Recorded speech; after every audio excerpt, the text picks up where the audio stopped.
Les événements qui se déroulent dans les zones de conflit en Ukraine ont attiré l'attention de la communauté internationale, en particulier avec la récente escalade à Odessa et Kharkov. Odessa, ville portuaire cruciale, a fait l'objet de frappes de missiles incessantes, ce qui souligne son importance stratégique.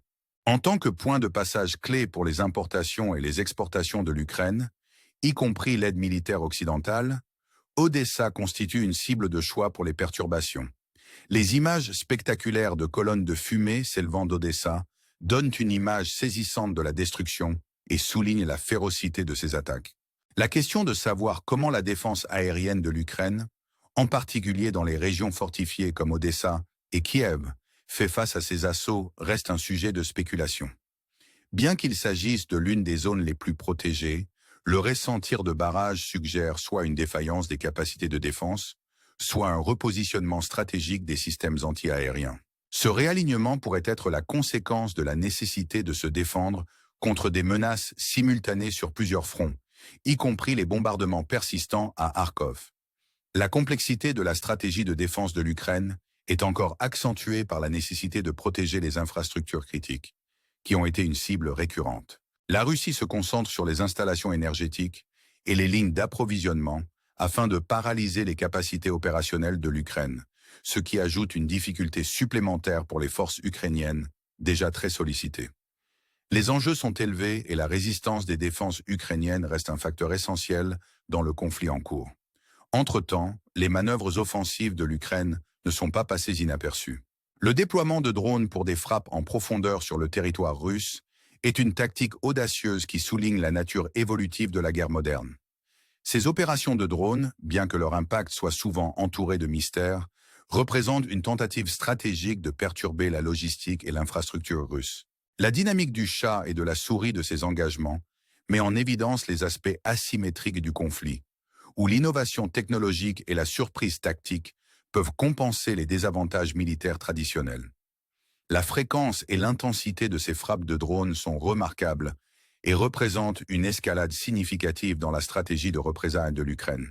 Toutefois, l'efficacité réelle de ces opérations est souvent obscurcie par des rapports contradictoires, les sources russes faisant souvent état de taux d'interception élevés. La difficulté de vérifier ces affirmations souligne le problème plus large de la guerre de l'information, où les récits sont aussi contestés que les territoires eux-mêmes. Cette bataille permanente des perceptions ajoute une autre dimension au conflit, affectant à la fois les audiences nationales et internationales.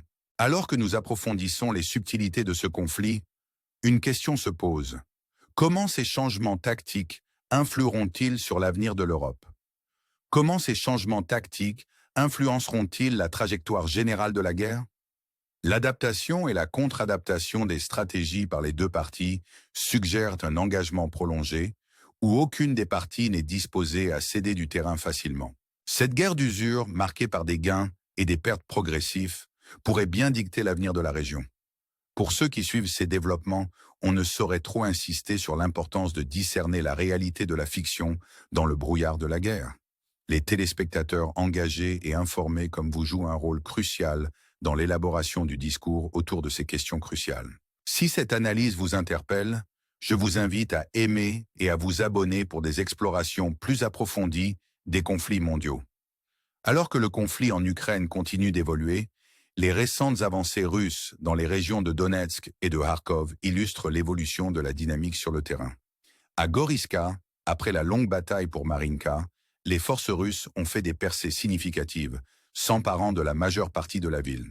Ce gain stratégique, même s'il n'est pas aussi fortifié que celui de Marinka, représente néanmoins un changement de contrôle substantiel, reflétant l'approche méthodique des opérations russes visant à affaiblir les positions défensives ukrainiennes.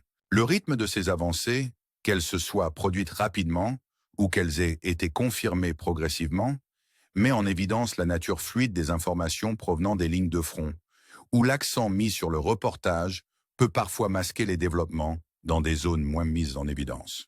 La prise de Goryska, comme la chute précédente de Marinka, pourrait servir de tremplin à d'autres opérations russes visant à faire pression sur les lignes de ravitaillement ukrainiennes et à consolider le contrôle territorial. Entre-temps, la situation à Netalov fait écho à des schémas similaires.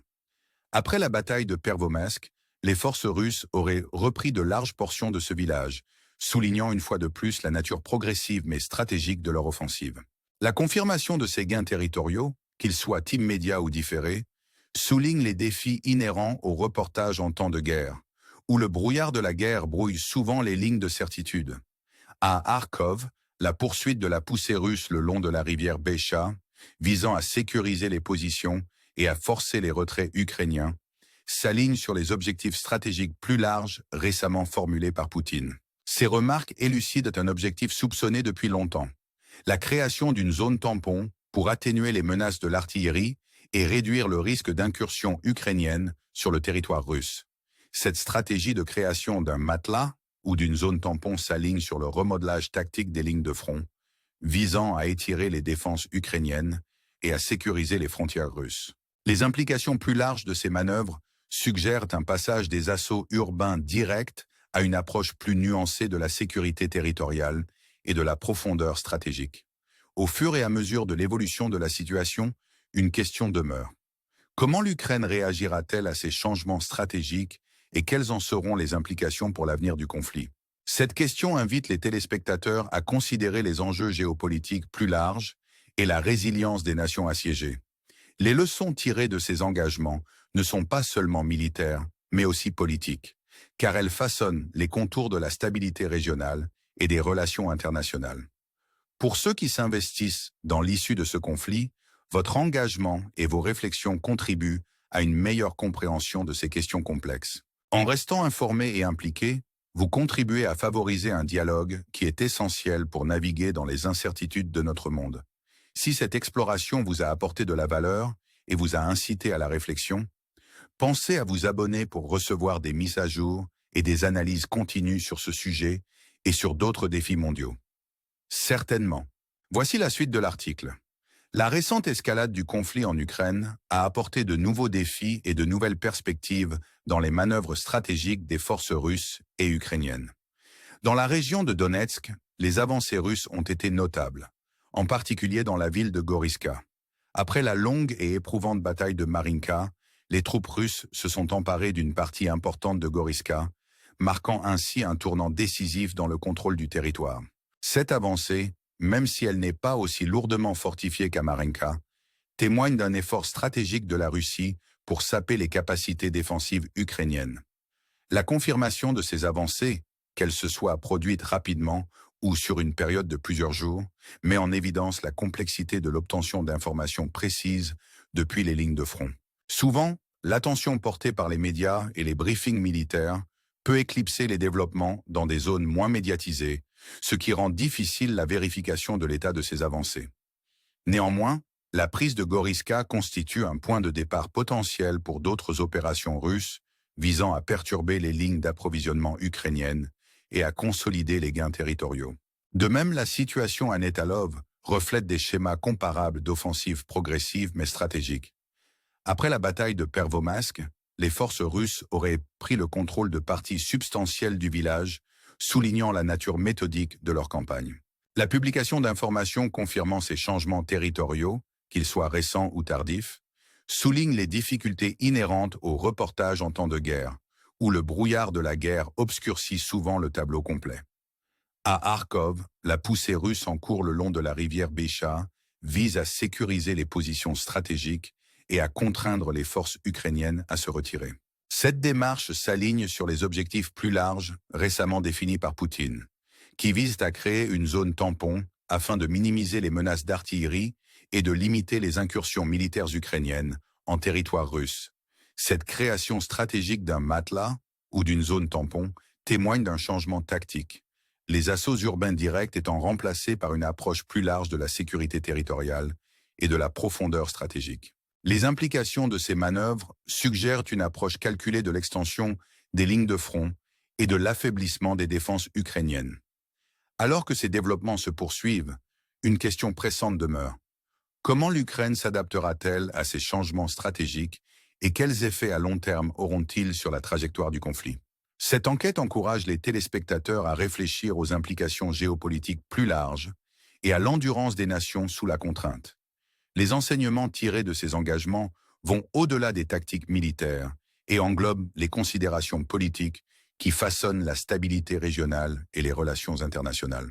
Pour ceux qui suivent de près ce conflit, votre engagement et vos perspectives sont inestimables pour favoriser une compréhension nuancée de ces questions complexes. En restant informé et en participant activement aux discussions, vous contribuez à un dialogue qui est essentiel pour naviguer dans les incertitudes de notre paysage mondial. Si cette analyse vous a apporté des informations utiles et a suscité votre réflexion, je vous invite à vous abonner pour recevoir des mises à jour régulières et des examens approfondis de ce problème et d'autres défis mondiaux urgents. Certainement. Voici la troisième partie de l'article. Alors que la situation en Ukraine continue d'évoluer, le paysage stratégique est marqué par une série de manœuvres calculées de la part des forces russes et ukrainiennes. Les récents développements dans les régions de Donetsk et de Kharkov signifient un changement d'orientation et de tactique, reflétant des objectifs stratégiques plus larges. À Goryska, après l'intense bataille pour Marinka, les forces russes ont réalisé des progrès substantiels, s'emparant de la majorité de la ville. Ce résultat est significatif, car il témoigne d'un effort délibéré pour affaiblir les positions défensives ukrainiennes et établir un plus grand contrôle sur la région. Le rythme de ces avancées, qu'elles soient réalisées rapidement ou sur une longue période, met en évidence les défis que représente l'obtention d'informations claires et opportunes depuis les lignes de front. Souvent, l'importance de la couverture médiatique peut occulter des développements significatifs dans des zones moins médiatisées, ce qui rend encore plus complexe la vérification de ces avancées. La prise de Goryska, tout comme la chute de Marinka, pourrait servir de point d'appui stratégique pour les opérations russes ultérieures visant à cibler les voies d'approvisionnement ukrainiennes et à consolider le contrôle territorial. Entre-temps, la situation à Netalov reflète des schémas stratégiques similaires.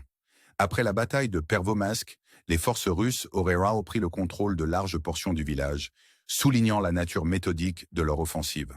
La confirmation de ces gains territoriaux, qu'ils soient immédiats ou différés, souligne les difficultés inhérentes à l'établissement de rapports en temps de guerre, où le brouillard de la guerre brouille souvent les limites de la certitude.